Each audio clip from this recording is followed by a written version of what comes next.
Hello दोस्तों, स्वागत है आपका फिर से एक बार हमारे यूट्यूब चैनल सारांश एजुकेशन में। आज हम आप लोगों के लिए लेकर आए हैं कक्षा 9 यानी कि क्लास 9 का हिंदी का पेपर है। 2021 का नया पेपर है। तो चलिए हम वीडियो को स्टार्ट करते हैं। अगर आप इस चैनल पर नए हैं तो चैनल को लाइक, सब्सक्राइब और दूसरों को ज़्यादा से ज़्यादा शेयर करिए। और आपको अभी और ऐसे ही मॉडल पेपर चाहिए तो आप कमेंट में हमसे मांग सकते हैं। मैं आप उस चीज़ का मॉडल पेपर आपको अपलोड कर दूंगी जिससे आप तक पहुंच जाएगा। ठीक है, तो आइए वीडियो को स्टार्ट करते हैं और जानते हैं पेपर में हम लोग क्या क्या पढ़ेंगे। तो पेपर में हम लोग पूरा सॉल्यूशन के साथ पेपर करेंगे। जीवन परिचय, फिर से आपका निबंध आ जाएगा। फिर जितना सब है सॉल्यूशन के साथ पढ़ेंगे। चलिए वीडियो को स्टार्ट करते हैं। तो इसमें दिया है क वाला, निम्नलिखित में से कोई एक कथन सत्य है, पहचान के लिखिए। तो यहाँ पे 4 ऑप्शन दिए रहेंगे, इसमें से केवल एक ही सही है, आपको पहचान के लिखना है। तो इसमें कफन प्रेम की कहानी है, ये सत्य होगा। इसी में दूसरा दिया है, भारतेंदु युग के 2 कहानीकार और उनकी रचनाओं के नाम लिखना है। ये एक एक नंबर का रहेगा प्रश्न।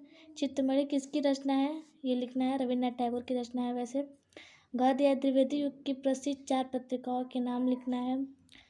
इसमें 5वां दिया है, द्विवेदी युग की प्रसिद्ध जीवनी लेखक का नाम लिखिए। आपका ये 1 नंबर में आ जाएगा।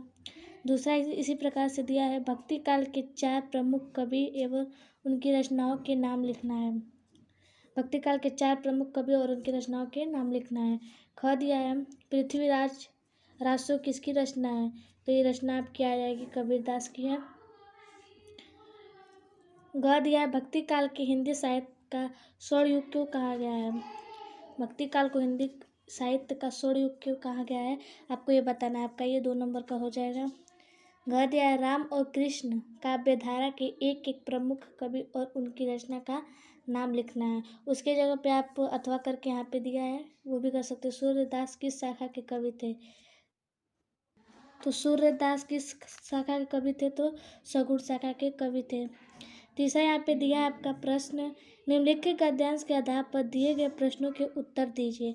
आपको यहाँ पे एक पैरा दिया रहेगा, इसी से संबंधित कुछ आपको क्वेश्चन पूछे जाएंगे, आपको उसका जवाब देना रहेगा।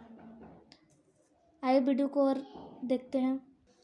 जैसा कि वहाँ पे पीछे एक पैरा दिया था, उसमें से ये 3 संबंधित प्रश्न पूछे गए हैं। इसमें पूछे गए उपयुक्त गद्यांश के पाठ और लेखक का नाम लिखना है। जो रेखांकित अंश की व्याख्या थी उसकी रचना करनी थी। सोन जूही पर वसंत आया ही रहता है, ये लेखिका का क्या कहना चाहती है, आपको बताना है। ये टोटल आपको 8 नंबर देगा। इसी का ख भी दिया है, आपको केवल एक ही करना है, अथवा करके दिया है। तो इसमें यहाँ पे एक पैरा दिया है जिससे इसमें तीन प्रश्न किए गए हैं। लिखा है, उपयुक्त गद्यांश के पाठ और लेखक का नाम लिखना है। तो ये तोता नामक पाठ से लिया गया, इसके रचयिता रविन्द्रनाथ टैगोर जी हैं। और रेखांकित अंश की व्याख्या करनी है, तो यहाँ पे जो रेखांकित किया गया उसका व्याख्या करना है। और इसमें प्रश्न पूछा गया, अजीत राम कैया का क्या आशय है। तो आप इस पैरा को पढ़ेंगे तो आपको समझ में आ जाएगा कि क्या कह रहा है। चौथा इसमें दिया है, निम्नलिखित पाठ्यांश की संदर्भ सहित व्याख्या कीजिए और काव्यगत संदर्भ स्पष्ट कीजिए। तो आपको यहाँ पे 2 दिया है, केवल आपको एक ही करना है। आइए पहला वाला देख लेते हैं क्या दिया है। लिखा है, रईमन धागा प्रेम का मत तोड़ो चटकाए, टूटे से फिर ना जुड़े जुड़े गांठ पड़ी जाए। तो आपका संदर्भ सहित व्याख्या करना है। ठीक है, इसमें 2 दिया है, आपको केवल एक ही करना रहेगा जो 8 नंबर का होगा। 5वां दिया है, संस्कृत से उठा, हिंदी संस्कृत से आपको उठा के दिया है, जिसमें लिखा है, निम्नलिखित का संदर्भ सहित हिंदी में अनुवाद कीजिए। आपका एक इधर दिया है और एक इधर दिया, आपको इसमें से केवल एक ही करना है जो आपका ये 5 नंबर का रहेगा। 6ठा वाला दिया है, दीपदान के आधार पर पन्नाधाय का चरित्र चित्रण वर्णन कीजिए, अथवा लक्ष्मी की स्वागत के आधार पर रोशन की माँ की चित्रिक विशेषता बताइए। 2 दिया है, आपको केवल एक ही करना है जो 3 नंबर का होगा। 7वां दिया है, निम्नलिखित लेखकों में से किन्हीं एक लेखक का जीवन परिचय एवं उनकी कृतियाँ लिखनी है। 3 ऑप्शन दिए हैं, आपको केवल एक ही करना है, जिस पे आपकी इच्छा करे उस पे कर सकते हैं। ख दिया है, निम्नलिखित कवियों में से किसी एक का जीवन परिचय और उनकी कृतियाँ लिखी। ये भी आपका 3 नंबर का होगा। 3 ऑप्शन दिए हैं, आपको केवल एक ही करना रहेगा। 8वां दिया है, अपने पाठ्य पुस्तक से कंठस्थ किया हुआ एक श्लोक लिखिए जो इस प्रश्न पत्र में ना है। आपको एक श्लोक लिखना है संस्कृत से लिखना है, हिंदी से नहीं लिखना है, जो इस प्रश्न पत्र में ना आया हो। ख दिया है निम्नलिखित प्रश्नों में से किन्हीं दो के उत्तर संस्कृत में लिखना है। यहाँ पे आपको 4 ऑप्शन दिया रहेगा, इसमें से केवल आपको 2 ही करना है, जो आपकी इच्छा होगी वो कर लीजिएगा। 9वां दिया है इसमें श्रृंगार रस अथवा वीर रस की परिभाषा उदाहरण सहित दीजिए। श्रृंगार रस आप बता सकते हैं चाहे वीर रस। तो मैं थोड़ा सा श्रृंगार रस को बता देती हूँ। तो श्रृंगार रस वो होता है जहाँ स्त्री और पुरुष के सौंदर्य की व्याख्या होती है, उसे श्रृंगार रस कहते हैं। ठीक है, आइए ख देखते हैं। चौपाई अथवा दोहा के लक्षण उदाहरण सहित दीजिए। तो चौपाई में 4 चरण होते हैं और उसमें 16 मंत्राएँ होती है। तो आपको सर मैडम ने पढ़ाया होगा तो आपको याद होगा, तो आप लिख सकते हैं। ये आप लिख सकते हैं। अथवा दोहा छंद की कितनी मात्राएँ होती है, आपको इसको स्पष्ट करना है। उदाहरण देके आप इसको स्पष्ट कर सकते हैं। ग दिया है अनुप्रास अथवा यमक अलंकार की परिभाषा उदाहरण सहित दीजिए।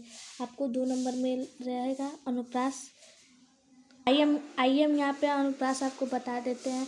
अनुप्रास वो होता है जहाँ एक ही शब्द की आवृत्ति बार बार होती है, वहाँ अनुप्रास अलंकार होता है।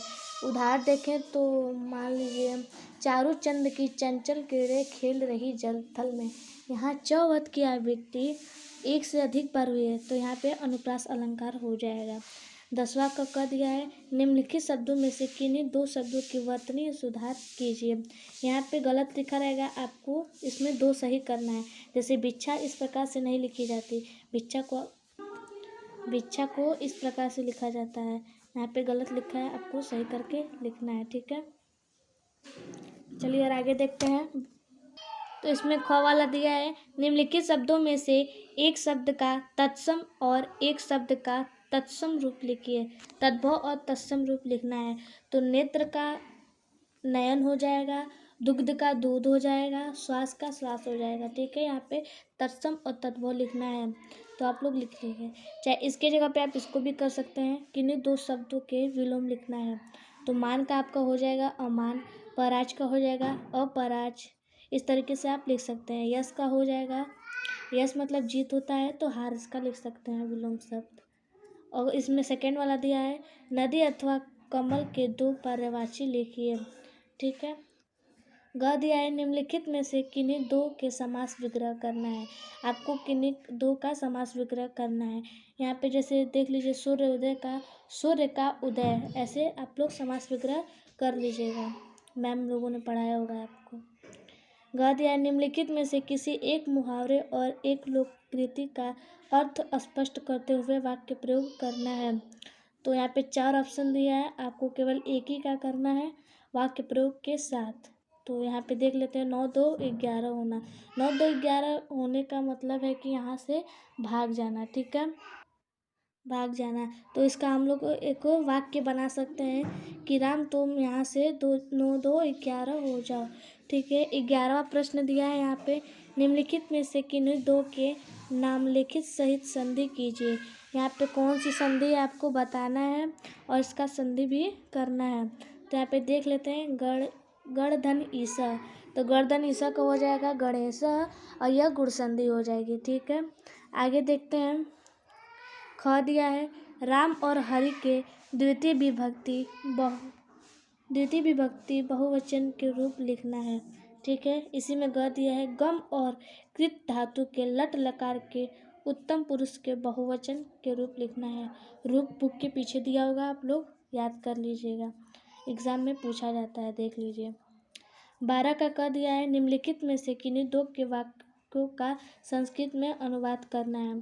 तो यहाँ पे 4 ऑप्शन दिया रहेगा, केवल आपको 2 ही करना है। एकदम लास्ट वाले क्वेश्चन पे आते हैं। तो यहाँ पे एप्लीकेशन लिखने के लिए बोला है, प्रार्थना पत्र जिसको हिंदी में बोलते हैं। तो यहाँ पे 2 दिया, आपको केवल 1 ही करना है। तो आइए लास्ट वाला पढ़ लेते हैं। लिखा है विद्यालय में खेल कूद की समुचित व्यवस्था के लिए अपने प्रधानाचार्य को एक प्रश्न पत्र लिखना है, जो आपका 4 नंबर का होगा। वीडियो देखने के लिए धन्यवाद। चलिए हम आपको अगले वीडियो में मिलते हैं। बाय।